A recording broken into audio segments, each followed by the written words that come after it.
And now your hosts, Ryan Kane and Zach Daughtry. Good evening, barbecue family, and welcome to the third episode of Midwest Backyard Matters. Remember, if you are cooking out on your driveway or in your backyard or even out on the KCBS Backyard Competition Trail, remember that backyard matters. And as always, we are proudly presented by our title sponsor, Man Meat BBQ. Been kind of a crazy weekend here in the Midwest, both where I live in Smithville, Missouri. But by the way, I should mention that Ryan, my co-host, will unfortunately not be able to join us tonight. He got tied up at Kansas City Grilling Company, and so he will not be able to join the broadcast tonight. So it will be just me flying solo. But it's been kind of a crazy weekend here. I had really crazy storms, really bad, terrible storms over the weekend. And this is about 11 o'clock last night.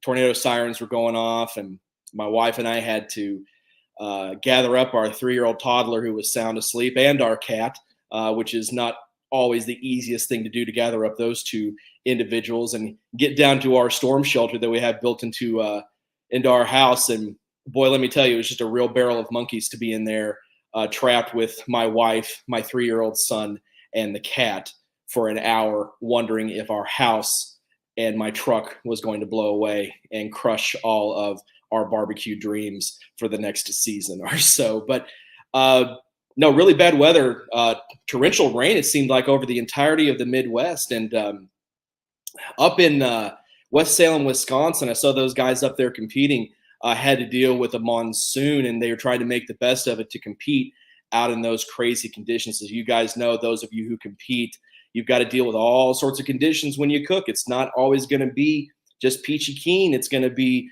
heat. It's going to be cold. It's going to be rain. It might even be snow if you're competing early in the season in a part of the country that gets snow in March and early April. So you got to be able to roll with those punches, guys, when you're out there competing or just cooking outdoors in general. And you got to push through those tough times and get to where you want to be. So let's get to the recap of this past weekend backyard results. So we had the Bringing Home the Bacon double up in West Salem, Wisconsin. And on day one, Lucky Shoes Barbecue took first overall with a 344.59 score. Number 2 was Sensuous Barbecue. Our guests for this evening, Furlong Smoking Seafood, Joey Lee and Drew Wilson, came in third overall. Number 4 was Big Ten Bones. Alan Larimore, a friend of the show, came in number 5 with Wrecking Crew. Smoke, Fire, and Brew, number 6. Troy and Jen Canfield with Pity Q Barbecue, number 7. Stone Cold Grillers came in at 8. Dad Bod Barbecue at 9. And Southside Smoke came in at number 10 to round out the top 10 on day one of Bringing Home the Bacon. Day 2 saw Alan Larimore and Wrecking Crew Barbecue take first overall. Number 2 was Dad Bod. Number 3, Fitterbender Barbecue. Number 4, Good Grief Barbecue. Number 5, Sensuous Barbecue. Number 6, Tipsy Smoker. Number 7, Furlong Smoking Seafood. Number 8, What You Got Barbecue. Number 9, Can Hardly Wait for Q. At 9 and 10, Big Ten Bones, to round out day 2 of the Bringing Home the Bacon in West Salem, Wisconsin. At the West Virginia Coalfields Cook-Off in Welch, West Virginia, 11 teams competed. Number 1, first overall at the West Virginia Coalfields Cook-Off was Swine and Roses Barbecue with 519.39. Travis Murphy and Golden Blue Barbecues with Reserve Grand, number 2 overall. Number 3, Ham Squad. Number 4, Poor Boys Barbecue. Chris Lemon and Lim's Meat Varnish, number 5 overall. Number 6, Sean Bones Barbecue at 6. Number 7, Dog Patch Q. Number 8, Q&Q Barbecue. Number 9, Conviction Barbecue. Number 10, Great Mate Barbecue. And number 11, Little General Store's Pit Boss Ladies, to round out the field for the West Virginia Coalfields Cook-Off. Out in Derby, Kansas, we had the Smoke on the Plains Derby Barbecue and Music Fest. Number 1, a friend of the show also, Greg Scallon, took grand champion with Compete Barbecue, 352.54. Two Sauced Barbecue, Reserve Grand. O-Town Q, 3rd overall. Robert Jackson, Swinelicious Barbecue, number 4 overall. Guy in a Truck, Ryan Ashcroft, number 5. Number 6 was Sugar Hounds. 7, JT Tailgates. Number 8 was Dr. Love's Barbecue. 9th overall out in Derby was Money Stove. And 10th was Backroads Barbecue to round out the field at Smoke on the Plains in Derby, Kansas. In the Deep South, we had action with Reelin' in Smoke in Huntsville, Alabama. Number 1, Hickory Hangover, a very strong backyard team that typically competes in the Southern Circuit of Backyard. 1st overall grand champion, 350.26. Number 2, Reserve Grand, Hell on Squeals. 3rd overall, Red Bones. 4th overall, Two Swine Crew. Number 5, Jury's Out. 6th, Bentley Q. Number 7, Lennox and Sons Barbecue Company. 8th overall was Narala Barbecue Team. 9, Rib Life. And 10, When Pigs Fly. I want to give a minute here to talk about the very cool, very special first annual Made for KC Barbecue Championship that was held this past weekend in Kansas City. So for those of you guys who aren't familiar with this competition, it's a brand new event being held by KCBS. It was held north of the river in what's called Kansas City North in Kansas City, Missouri. And what is so cool about this is that all the competitors for this particular competition had to meet certain criteria to be able to enter into it. First and foremost, they had to be pitmasters from either the states of Missouri or Kansas. Secondly, they had to be pitmasters living within a 60-mile radius of the Kansas City International Airport. And the reason why is that the winner of this competition, beyond getting a $25,000 winning, a check for grand champion, they also have the right to create the menu for the new barbecue restaurant that will be in the Kansas City International Airport for 1 year. And in so doing, they will be earning royalties to the tune of somewhere between $50,000 to $75,000 in royalty money if they took the grand champion. So we'd like to single out the grand champion and the reserve grand champion for this contest. Taking reserve grand champion first up, Show Me Mo Smoke. No, that is not the Show Me Smoke Barbecue. See, even I get confused. That is not us. Thank you guys who have shouted us out on social media. No, unfortunately, Katie and I did not take 2nd overall at the Made for KC Barbecue Championship. That was not us. That was our friends Ron Laney down there from Garden City winning reserve grand champion. But the grand champion of the first Made for Kansas City Barbecue Championship was our friends Black Magic Barbecue, 697.65, just about 2.5 points shy of that 700 mark. Congratulations to Black Magic for winning the first inaugural Made for Kansas City Barbecue Championship. We are so excited for you guys, and please do spread that wealth around. Just kidding. But seriously, congratulations to Black Magic for winning the grand championship at the Made for Kansas City Barbecue Championship. All right, I think it's time to bring on our guest this evening. We're going to have on Joey Lee, Andrew Wilson of Furlong Smoke and Seafood. This team comes out of Minneapolis, Minnesota. How are you guys tonight? Good, doing good. Just wrapped up at bringing home the bacon and pretty tired. We're pretty whooped. It was a big weekend. Thanks for bringing us on, Zach. Yeah, no problem, guys. Thank you so much for coming on. So, no, I saw you guys dealt with some weather on day one of bringing home the bacon. How was that out there? That was absolutely brutal. I mean, the rain, the mud.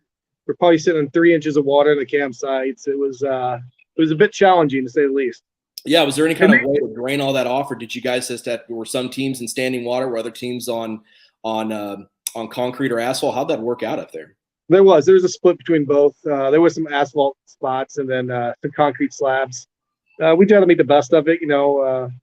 There's big hills, lots of water. What do? You go down them. Yeah, absolutely. No, absolutely. We're going to talk about that here in a minute, about obstacles and how to overcome them and when you're out on competition.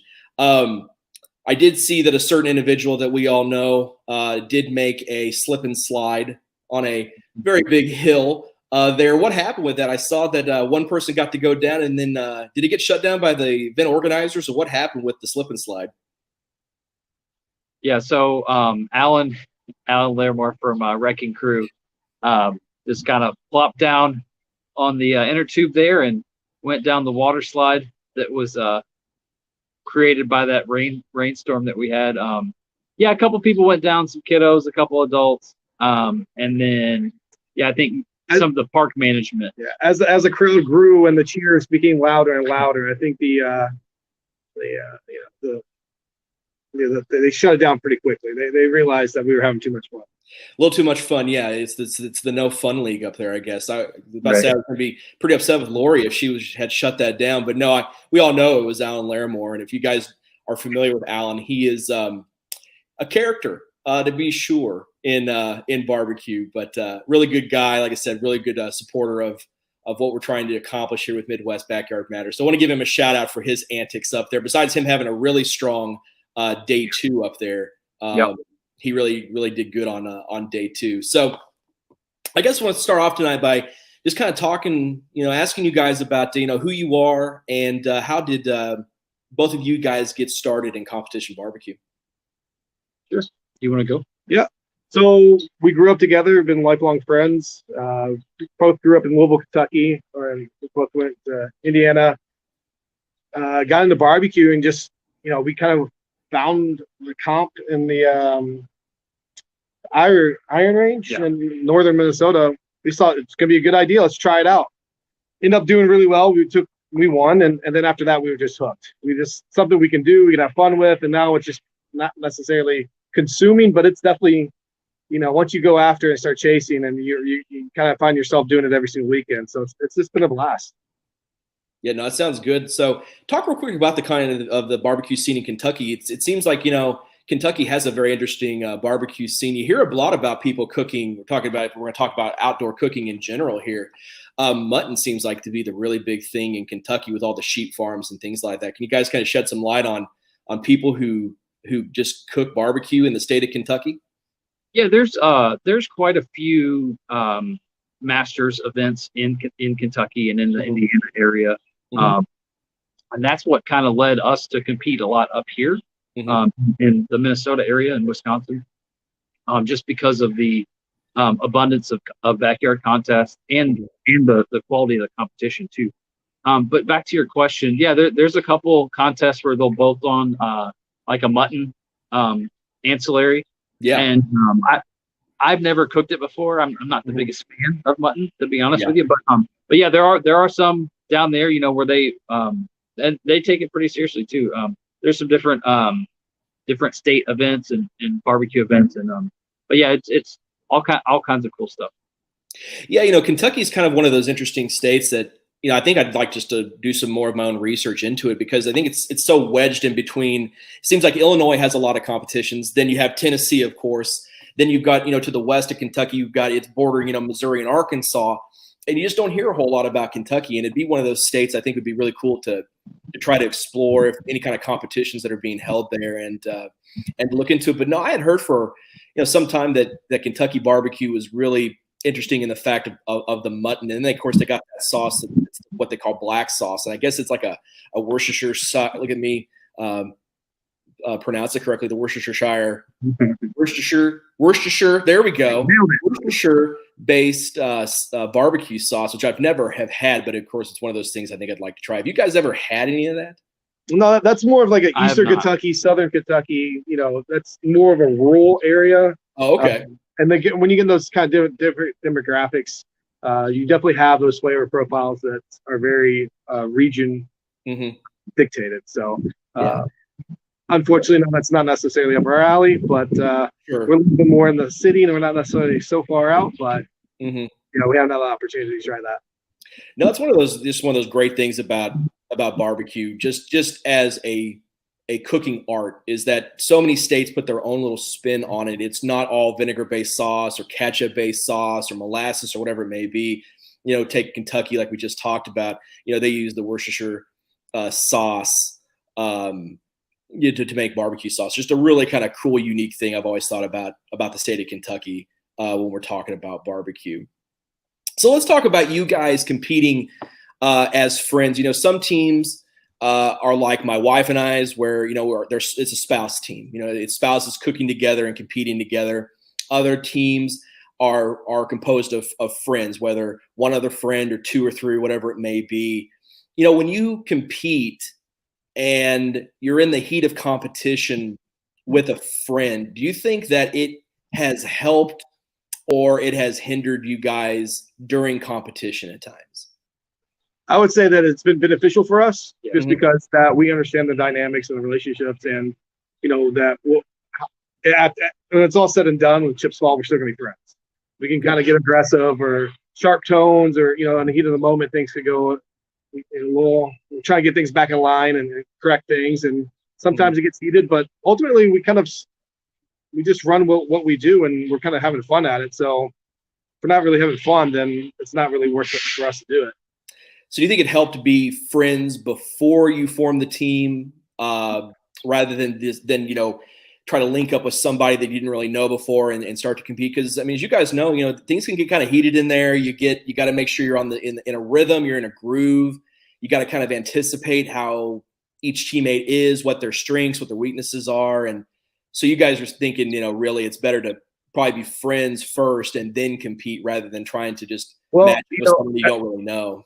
Right. As much as you're going to be doing it, and if you're going to be doing it competitively, you're going to want to be with someone that you share time with and you can get along with. So if you can't get along with them, and especially in a trailer, tight quarters, and long weekends, then it's probably not best for you guys whoever you're going to start cooking with. This is probably not going to work. Yeah, and we've known each other for 20 years now. So we can probably say some things to each other that may be pretty harsh to somebody else, but at the end of the day, like you said, we're best friends, and sometimes it does get heated in the trailer, right? So Sure. as far as we're honest with each other, and I think some cooks go better than others, and I think that's important to understand as well, where it's just kind of like, hey, maybe today wasn't our day, or some days you really nail it. And so I think like you said, having that relationship really helps out with that camaraderie. Yeah, for all of our prospective barbecue competitors out there, like I said, this is just one of those little things that we have all learned over time. If you're thinking about forming a team, and maybe you just don't know any, don't have a lot of friends or something, or you don't know very many people in barbecue, and you're trying to find barbecue friends to form a team, it's really good to get to know your teammates, because boy, you can get out there in really kind of sticky situations. I have competed with people on our team that I didn't really know, and won't go too much into detail of it because I was so mad after it was all said and done. And this was a pro competition I did last year, and we had somebody they wanted to compete with us, kind of try it out, and man, let me tell you guys, I was so fuming. I about used a word I'm not supposed to use. I was so fuming mad by the end of that competition. I swore that I would never, ever do something like that ever again. He just didn't anticipate what we needed him to do. He didn't really listen a whole lot. It was just kind of a mess. And like I said, for you guys out there that are thinking about forming teams, really do get to know each other, because when you get into competition, think you can snap at each other. You gotta be on the same page, or else the process will just get all sorts of screwed up, and you won't get the results that you're looking for. Yeah, I think it's like last week when you guys were talking with Louise, it's about the relationships. You start slowly integrating, and you start to just become a familiar person around a certain group of people, and then you start to develop friendships, and you kind of know, okay, this is the style of who I want to be around. These are who I want to work with, or I want to learn from these people. Like, it's just, you got to start somewhere and finding the right group of people to be around. So, you talk about sponsorships last week, and, those things, it'll naturally progress into who you're supposed to be with if you're around the right people. Yeah, absolutely. It's all about, at the end of the day, very few of us out here, whether it be Backyard or in the Master Series, are doing this to earn a living. Right. And you don't want to burn those bridges by hooking up with somebody that you just don't jive with. And you'll find yourselves on the outset, not only during that competition, which will lead to probably a bad result and just a bad weekend and money down the drain, if we're being honest, but potential of friendships or anything like that, sponsorship opportunities, those bridges being burned after that competition. So yeah, like I said, those are definitely good tips for anybody who's thinking about getting into competition barbecue and looking for teammates. So you guys have put together some really strong competitions in a row here, not only this weekend up at Bringing Home the Bacon, but the last couple of weeks. So what is it about your guys' process that you think has helped you guys be so successful out on the competition trail so far? Well, I think that has a lot to do with just practicing, but then also too having like a very formulated plan of how you're going to attack it. And then I think if you're comfortable with having a plan, then you can adapt to weather changes. Like we talked about the rain, and we're able to compensate and work past those things that are outside your control. You can't do anything about it. Like when you think you have a good cook, let's just say like today, you think you had a good cook, you put it in the judge's hands, it's outside your control. You can't do anything about it. So I think we try to stick to our game plan. We run a very rigid timeline. We do have a lot of fun, but ultimately we have a really, really strong plan of attack, and then we try to be as consistent to that as possible.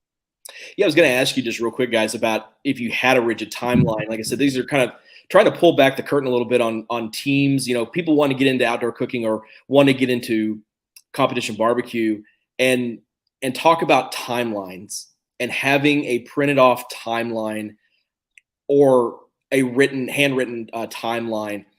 It is so important to keep your team on task, because absolutely, you have to be prepared. A lot of us get into this, to get away from work.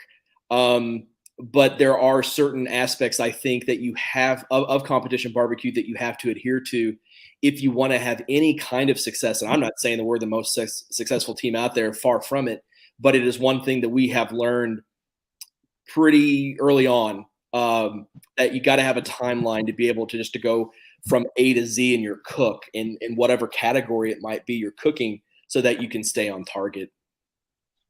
Yeah, and there's there can be a lot of distractions too, like we said, with the weather, and as you cook more meats, we've done a couple 3-meat contests this year, so as you kind of add those different categories in, it can get complex at times. So it's very, very handy to be able to look at that timeline and kind of recompose yourself and say, hey, here's where we're at. Or maybe chicken went on 5 minutes late, so we'll mark that down. Or maybe ribs came off a couple minutes early, so we'll make note of that as well. So we'll try to stick to the timeline as close as we can. But we had the same conversation last night. Like, the really, really successful teams are the ones that can adapt, and you're going to win or lose a contest in the last 10 minutes of your cook. Yeah, that is, one thing I think that we have learned is that the sign of a really great team, a really great cook, is that ability to adjust and really adjust in those last few minutes of turn-ins. Because if you pull something off, and whatever it may be, chicken or ribs or whichever it is, and you feel that there is just something kind of off on your flavor, on your tenderness, whatever it might be, you still have some time. Hopefully you've set up in your timeline to give you some wiggle room. If it's not tender enough, you throw that dude back on and you let it cook until it gets to where you want to be.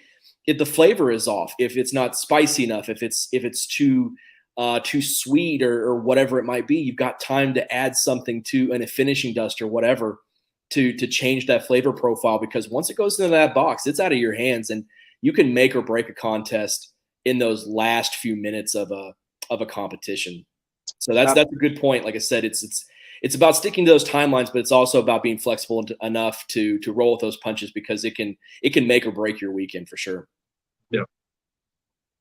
So far, guys, what has been your best contest this season? So what's the one contest that really sticks out for you guys where you've just really just nailed your cook? You've had a great day. You came home with good winnings and good trophies. Like, what's a good contest for you guys that just has really stuck out so far this season?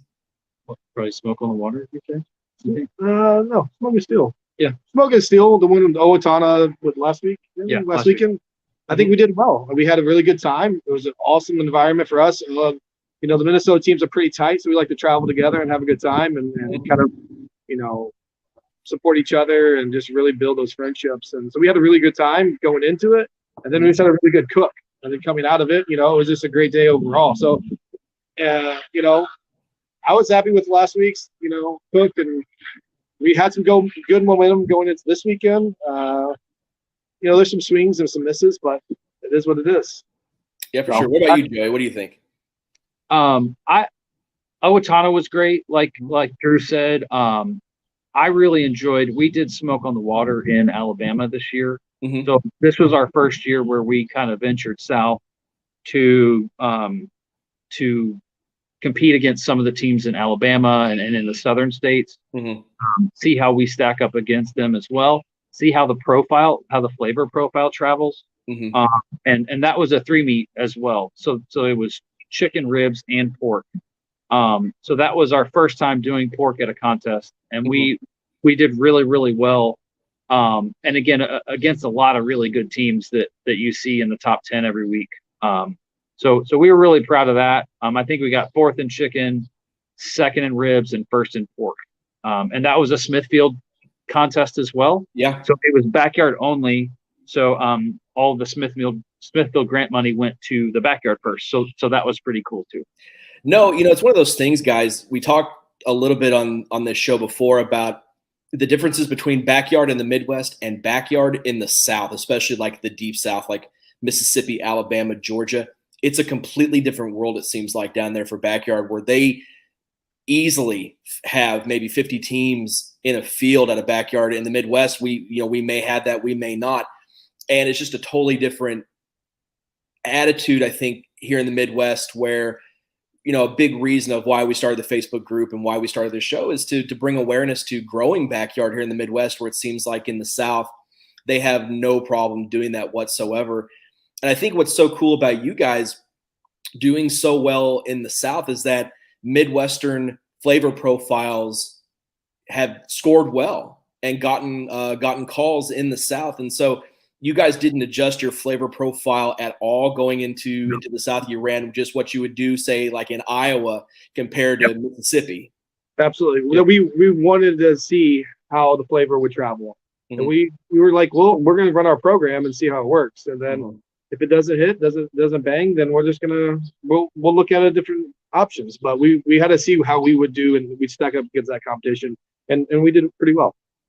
Yeah, I think it's just one of those things that, you hear about teams trying to do a little research, little recon, saying, well, what do they like in Georgia compared to what do they like in Tennessee? What do they like in the Carolinas? What do they like, and I think it's cool that you guys just stuck to your guns, and good barbecue is good barbecue at a restaurant or on the competition trail. And if it's working for you guys, then there's no reason why you should try to throw yourself a curveball and try to completely change up your flavors if you believe in them. And I think that's a really cool thing to see Midwestern guys go down to the deep South and do well against those Southern teams in those big time backyard comps.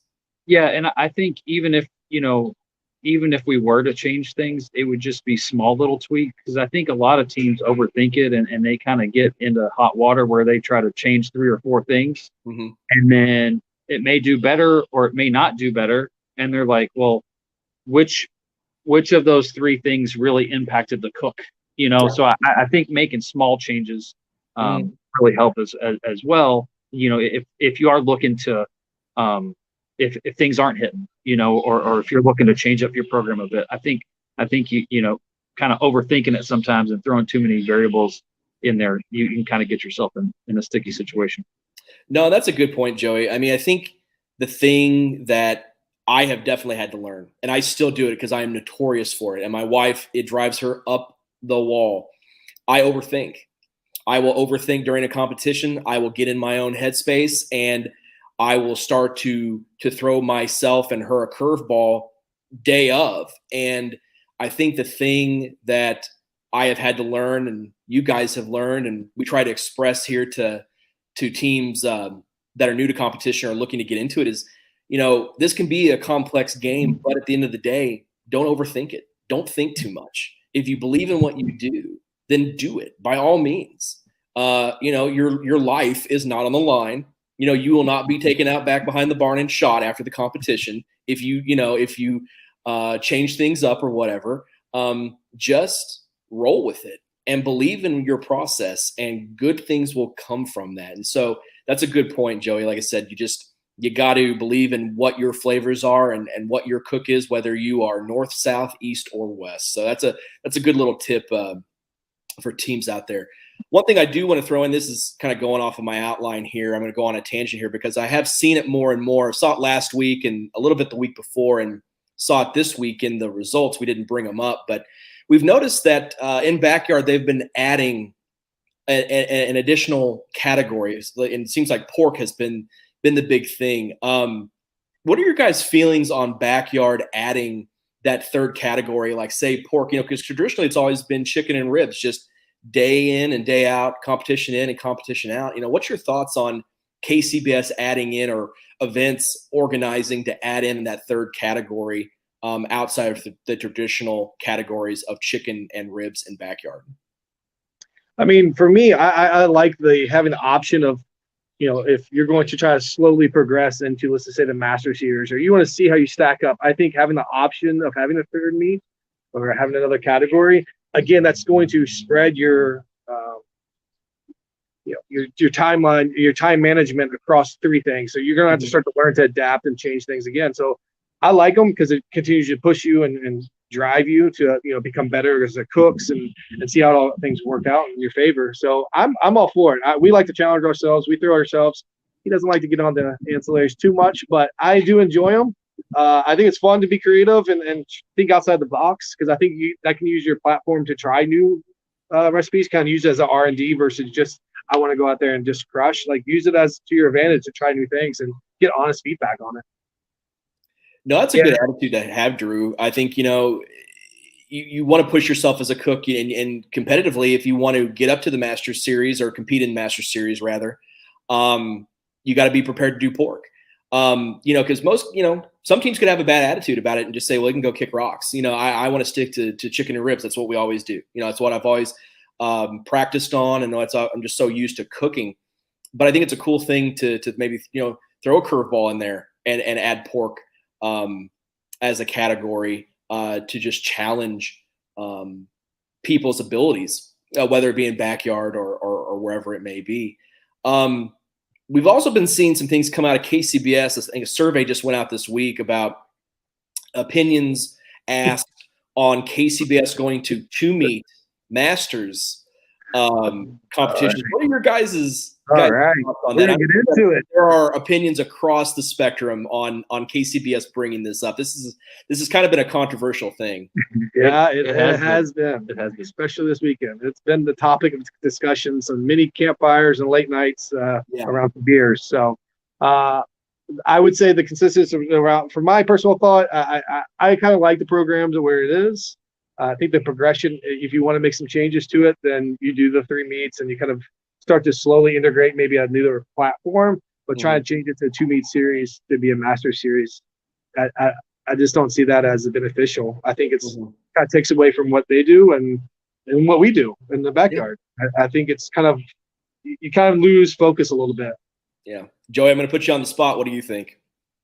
I think, I like where we're at. I think adding a third meat to Backyard would probably serve us better than, and the barbecue society as a whole, than really doing a two meat master. I know a lot of us do the rib burns, whether it's Prairie Fresh or Compart, the Friday night before contest. And I know some of the backyard teams, especially at Minnesota May, did a really good job that Friday night. I think there's opportunities to shine. If like Ryan, right, where he went and RGC'd and stepped up, so I think there's opportunities for us to compete against Masters teams if we want to.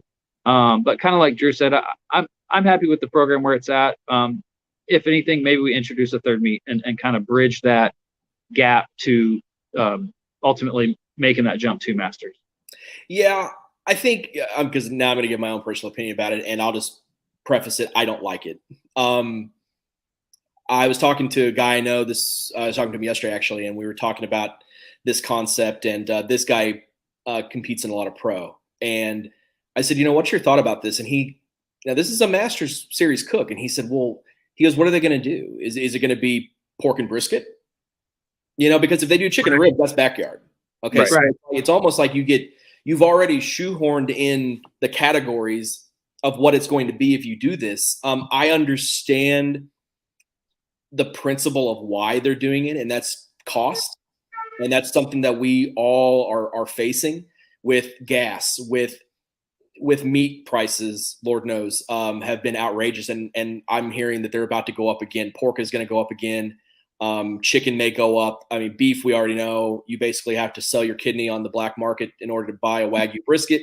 If you're doing a Masters Series, and it turns people off from maybe doing some of those Master Series competitions. And so I understand the root cause of why KCBS is doing that, and good for them to try to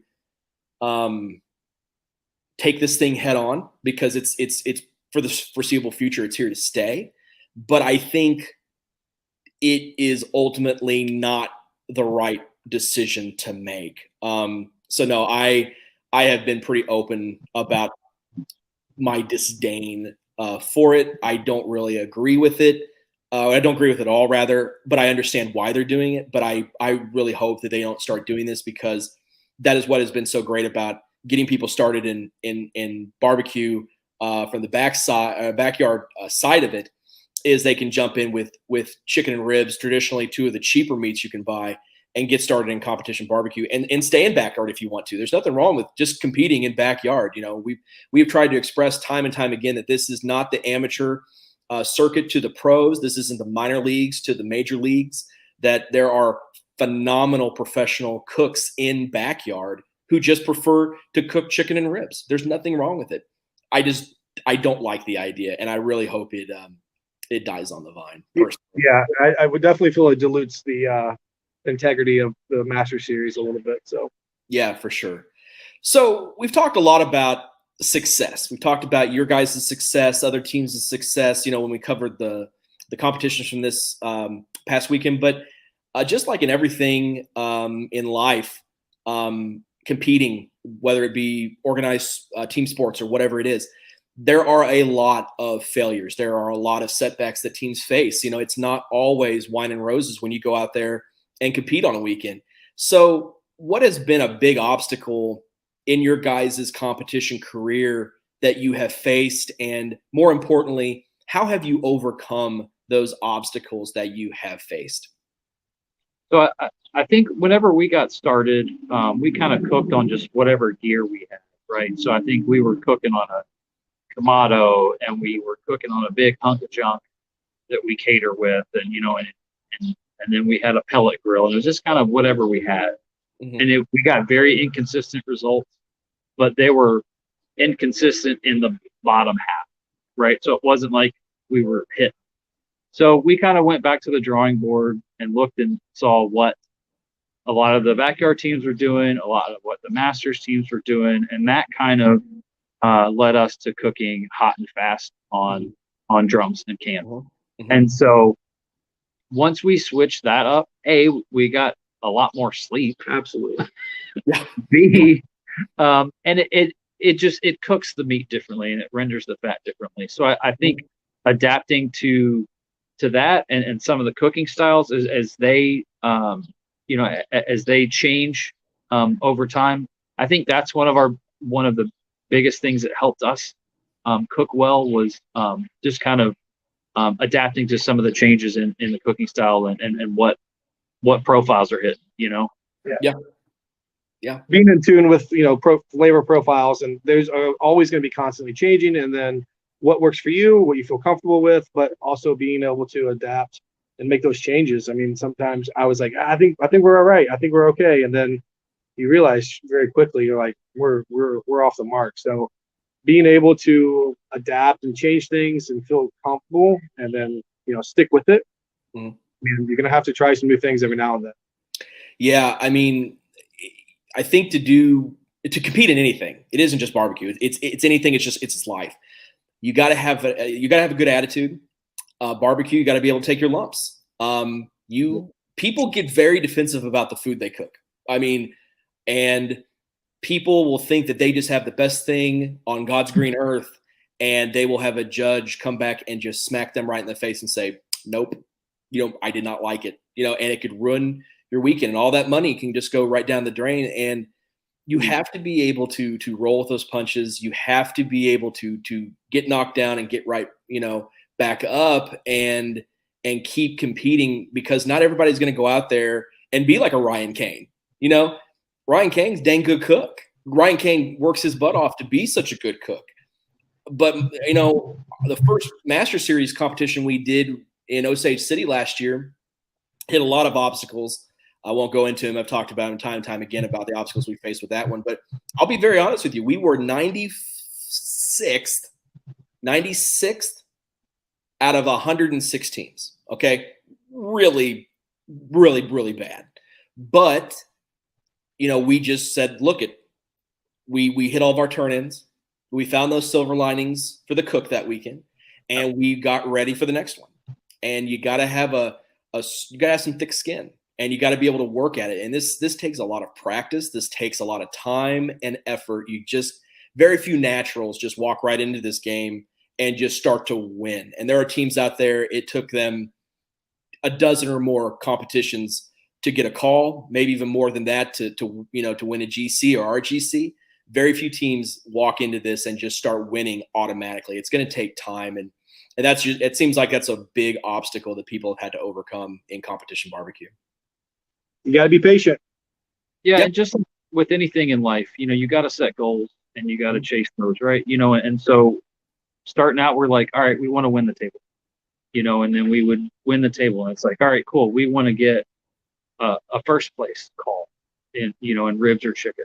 Mm-hmm. And then we would get that. And then, just kind of things progress and just getting better every day and practicing with intent, right? So practicing at the house with the timeline, not just, hey, I'm going to cook chicken today and I'm going to get it pretty close, kind of having those simulations as close to possible, at the house. I think that's been very helpful for us too, Yeah, for sure.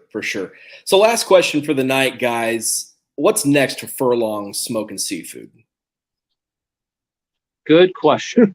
So we had kind of this weekend was awesome. Today was kind of a head scratcher, to be perfectly honest with you. So we're gonna kind of look at some of the numbers, take a look at some notes that we had. I'll be headed back home to Kentucky tomorrow. Mm-hmm. I'll be doing a rib burn in Franklin, Indiana. Mm-hmm. And then next week we will be up in Belvedere, or 2 weeks Belvedere, Heritage Days. So, okay. All right, guys. I think that's all I've got. Like I said, you want to leave us with anything before you guys get let go? 1, backyard matters. Yes, it does. Thank you. 2, great job, Alan Livermore, on a huge weekend. GC today. RGC. Yep, RGC yesterday. So big weekend for him. Yeah, for sure. So yeah, and let's keep it going. Let's we're trying to chase some points pretty hard. So we're ready to ditch some scores and move up on the ranking. So hopefully you guys will see our name at the beginning of the show next week. Yeah, hopefully so, guys. Well, like I said, thank you so much for coming on. You guys are great ambassadors for the backyard circuit here in the Midwest. And like I said, thank you guys so much for coming on this evening. Absolutely. Without Thank you. doubt. Thanks, Zach. All right. Thanks, guys.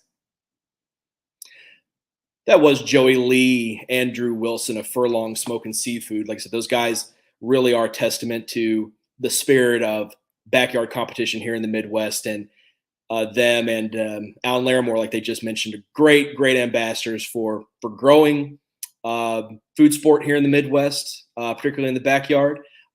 Just getting outside and cooking outdoors in general, guys. Like I said, it's not just always just about competition. We want people out there on their driveway, in their backyard, on their grill, on their smoker, cooking something outside for their friends and family. That's, at the end of the day, what it is all about. So before I let you guys go this evening, we do have a drawing for a prize package provided to you from Man Meat BBQ. So this is going to be every single one of their product line. So their 3 rubs and their 3 sauces will be included in this prize package. We'll have a random drawing here in just a second about that. Man Meat, very generous in not only being our title sponsor on the show, but also in providing all these products for the drawing. So we're going to have the drawing right now, and let's see what number comes up.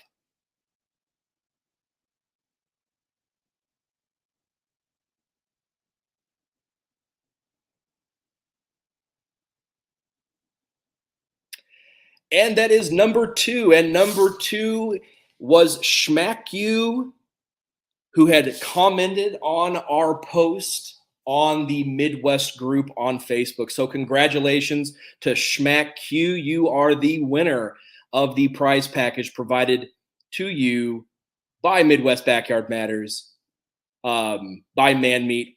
Every single one of their products will be mailed to you. Please get in touch with us, or rather we will reach out to you and we will get those prizes mailed to you as soon as possible.